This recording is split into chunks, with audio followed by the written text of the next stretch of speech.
Hi, I'm Katie Halcrow with Power Up Prep, and I'm super excited today to take you through some tips and strategies to help you power up your ACT. If this is your first time with us, first, welcome. Second, check out the link below. There, you're going to find the ACT questions and the note sheets that you can do along with these videos. All right, so let's get those materials together, and we're going to be ready to power up.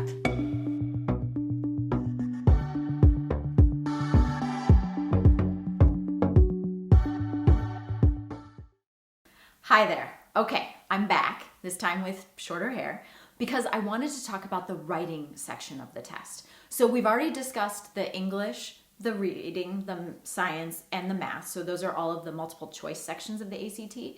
But the writing section is optional. It's an optional writing section, and it's obviously writing, so it's not multiple choice.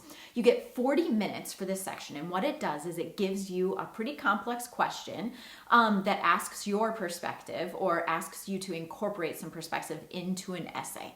And so what they do in this is they give you a writing prompt, and then they give you 3 perspectives on that writing prompt. And what you have to do is either write an essay that uses one of those perspectives or incorporates all of those perspectives into what you're writing. So, for example, they could give you an essay on the best diet, right? So what is the best diet that humans should have?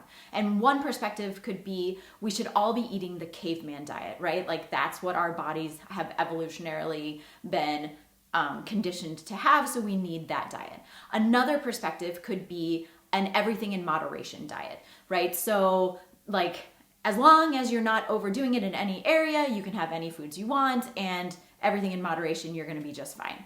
And then the last perspective that they give you could be there's no one diet that fits all, so people should just eat whatever makes them happy or is best for their body.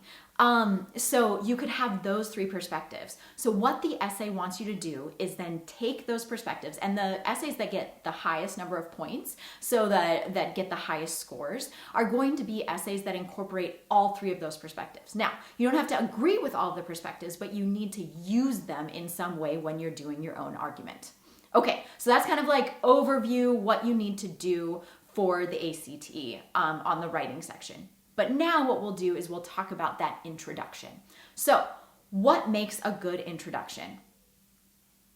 So a lot of you might be thinking, oh, well, I need to grab somebody's attention, right? You need a hook to grab interest. So there are several different hooks that you could use to grab interest. One of them is you could use an anecdote. So an anecdote is just another name for a story.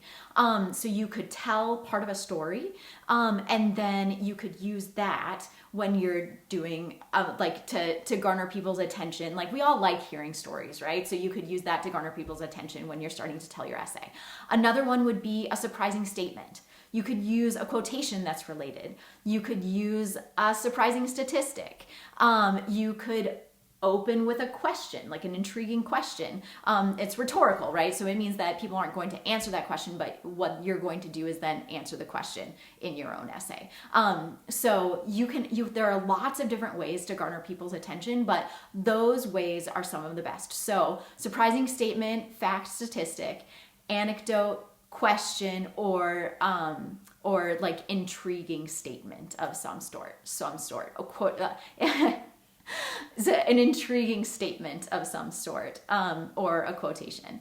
Okay, so once you've gotten people's attention, then what you have to do is give some background or context, right? You need a little bit of discussion before you launch into your essay, so you're going to give a little bit of background context to that.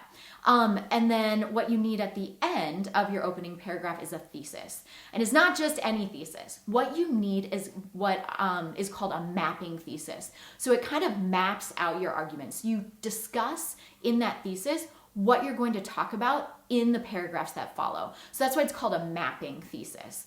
So a thesis is an argument that you're making, and then you're laying out in your mapping thesis how you are going to support that argument, if that makes sense. Okay, so I can give you an example here. So in this essay that we've talked about diets, let's say that I'm going to argue for my perspective that I'm going to write in my essay is that everyone should incorporate a plant-based diet. Okay, so full disclosure, I don't have a plant-based diet in my own life, but I can make an argument that maybe a plant-based diet would be the best. So my thesis could read, by switching to a plant-based diet, people can lower their own risk of disease, reduce their impact on the environment, and improve animal welfare. Okay, so that's my mapping thesis.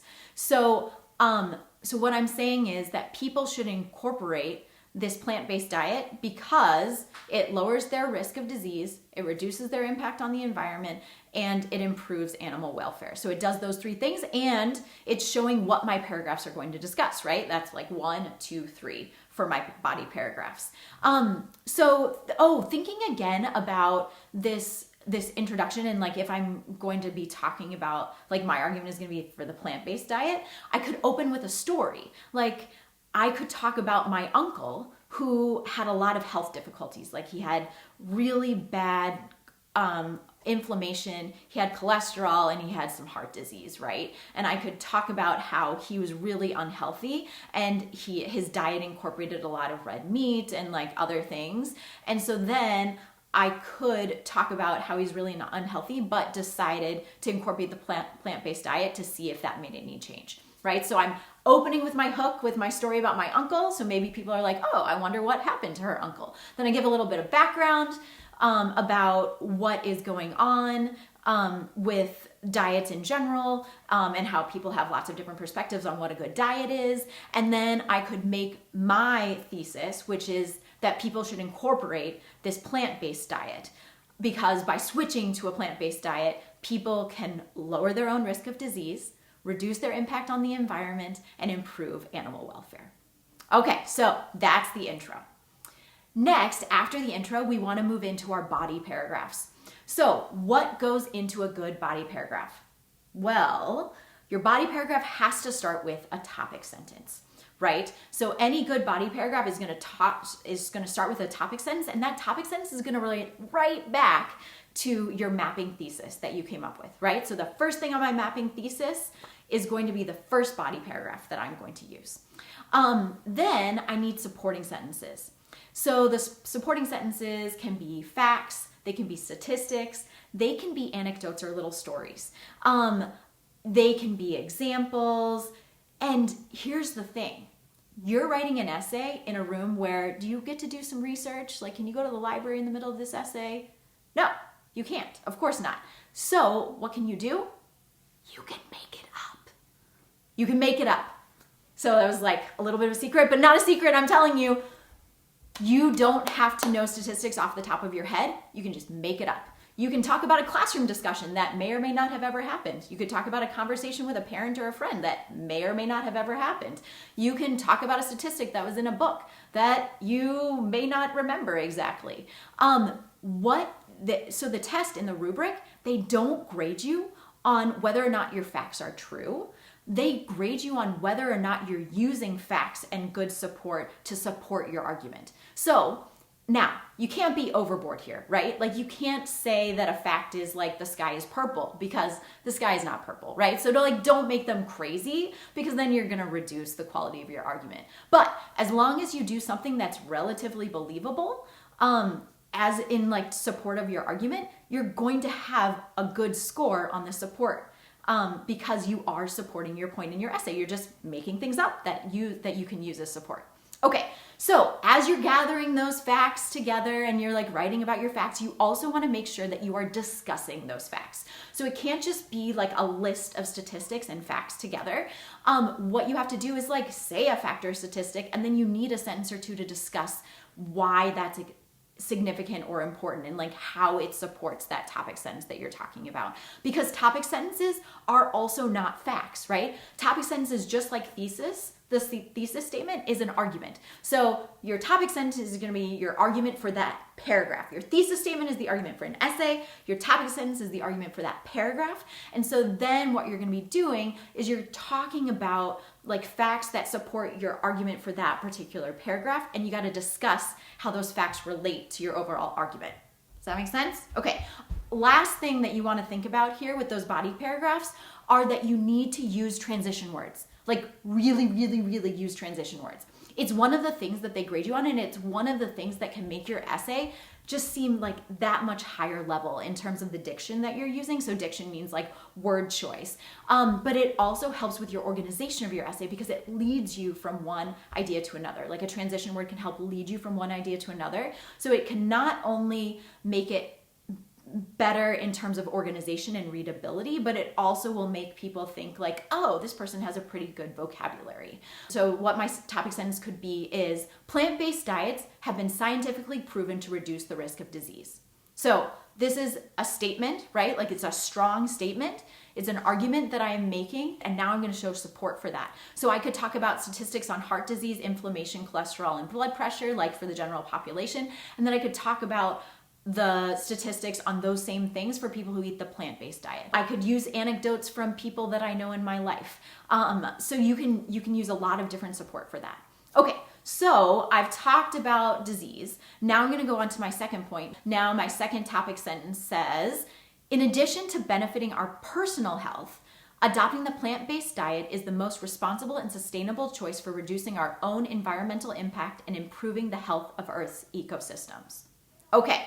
So do you notice that in that sentence that you see right now, it says in addition to, right? So I'm incorporating a transition word in my topic sentence for the next paragraph, right? I'm transitioning from the idea I just talked about into this next idea.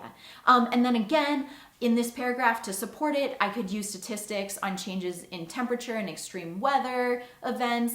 I could use statistics on water usage and land usage for plant-based diet versus just like a meat eater's diet or, like an omnivore diet. And so I can like use those fasting statistics, and then I support my point, right? I discuss it, and then I have some kind of conclusion sentence for the paragraph, and then I move into my third paragraph.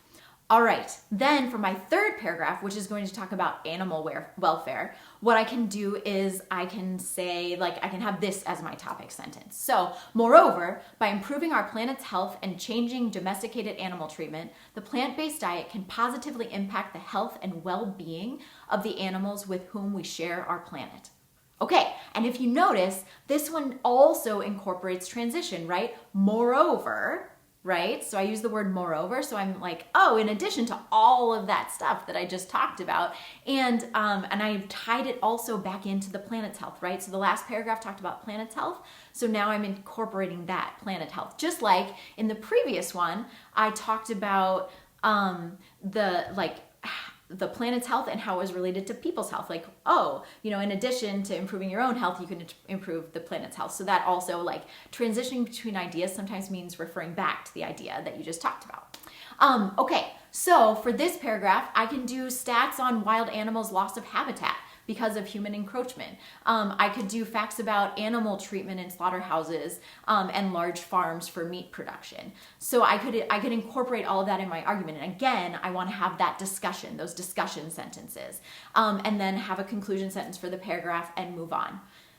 Now, I'm going to talk to you now about a paragraph that you probably are not familiar with or haven't used frequently. Like, it's not necessarily part of that 5-paragraph essay that you normally do.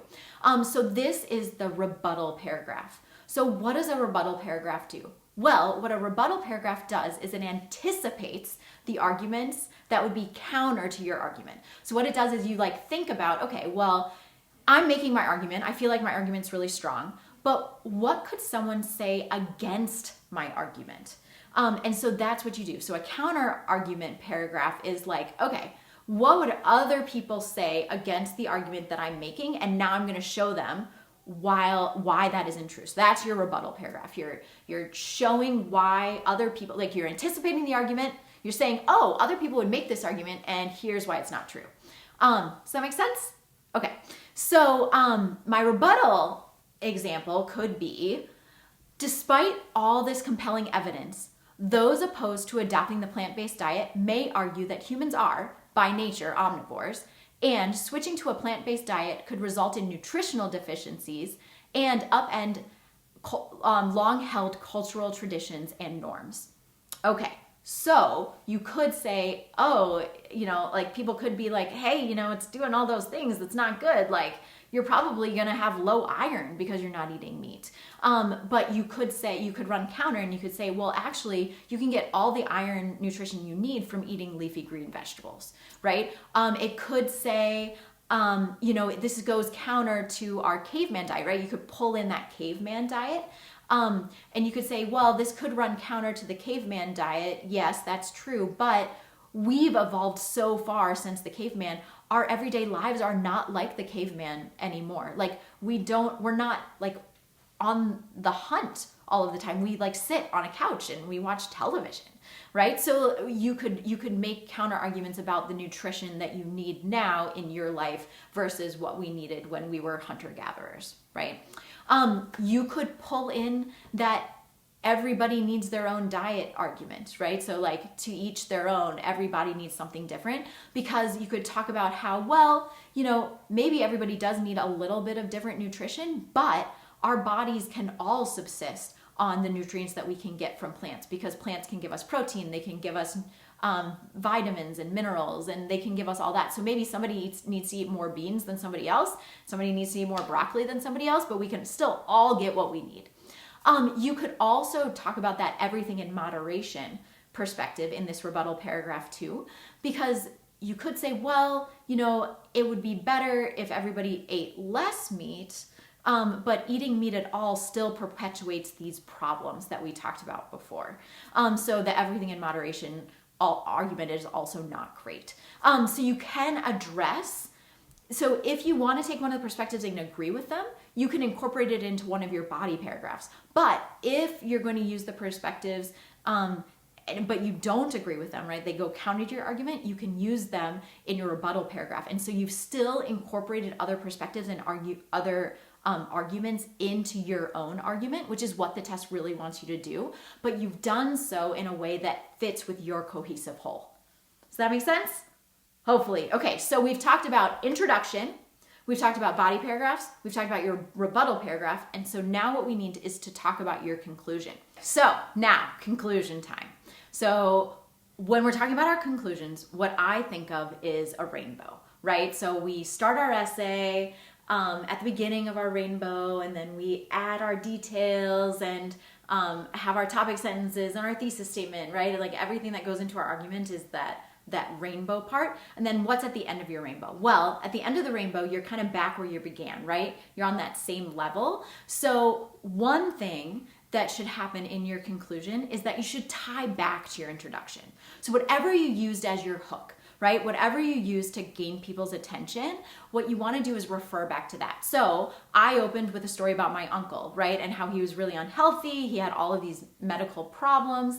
And then what I would say at the end is I'd refer back to him and say, hey, he decided to try the plant-based diet, like I told you in the beginning. And 2 years later, his health conditions have mostly gone away. So he's way healthier than he's been in the last 40 years because of this diet that he has now incorporated, right? So I can start with that story and end with a story. If you start with a question, you can answer that question. If you start with a surprising statement or a quotation, you just refer back to that when you're in your conclusion. So that's part of it, right? Like you're back where you began. Second part of your conclusion is that you need to summarize your argument. Some people talk about restating the thesis. You can do that, but you definitely don't want to restate your thesis word for word. You want to more summarize the argument as a whole. So that gets into that rainbow, right? Like everything you've talked about, right? So you want to summarize that argument. So you're back where you began, you've summarized that argument, and then the last thing that you need is that pot of gold at the end. Right? So the pot of gold in the end is the significance of your argument. It's like the why. Why was it important to read this essay at all? Why was it important to write this essay? And so if you can show people the significance of what you're talking about, then they're going to leave your essay feeling really positively about that essay. Like, oh, well, this was worth my time. Like I learned something from this. This is an important topic, right? So, and if I'm writing my essay about the plant-based diet, I'm going to say, you know what? I'm going to talk about how important this is for us as individuals, for us as a planet, and for the other living organisms that are on this planet, right? Like this is a critical thing that we can do. So that's your essay. That's what you need. So we talked about the introduction, how you need not only that intro, so like getting people's attention, so attention grabber, you need a little bit of background, and then you need your thesis statement that maps out your argument. Then you move into your body paragraphs where you have the topic sentence for your body paragraph, you have your support, which does not have to be totally true, right? It just has to be believable. You need some discussion of that support and transition sentences. Those are super important for those body paragraphs. Then we talked about the rebuttal, right? Where you anticipate other people's arguments and then you show why they're wrong or why your argument still supersedes that. And then we talked about that conclusion. So your conclusion needs to be that rainbow, the end of your rainbow. So it goes back to the beginning, it refers back to how you opened your essay. It summarizes your argument. And then number 3, it shows the significance of that argument. It shows your pot of gold. All right, so that is the structure of your essay. The only other thing I want to mention is how to divide your time, right? You get 40 minutes to write this essay. How should you divide your time? Well, it's a little bit individual, but what I would recommend is that you spend some time brainstorming and writing down ideas before you just start writing. Because if you have an idea of what your argument is, you're going to have a way better thesis. So I would spend the first 5 to 10 minutes, but no more than 10 minutes, doing some ideas, like jotting down what your body paragraphs are going to be about, what support you're going to use. Because like I said, once you have those body paragraphs, those ideas of what those body paragraphs are going to be, then you can come up with that strong thesis statement. Once you have that strong thesis statement, your topic sentences are just going to lead out of that. So just kind of map out your argument. You're going to have your introduction, but kind of map out those body paragraphs, what you want to talk about, how you're going to support them, what's going to be in your rebuttal. And then you can start your intro, write your body paragraphs, write your rebuttal, and then have your pot of gold conclusion. All right, let's go. You can do it. Thanks so much for watching and working along with me. I hope that this was helpful. If you have any questions or comments at all, please don't hesitate to leave them below. We love hearing from you. Also, if you like what you see, please hit the subscribe button so you won't miss out on any of our curriculum or other tips and tricks to help you power up your ACT.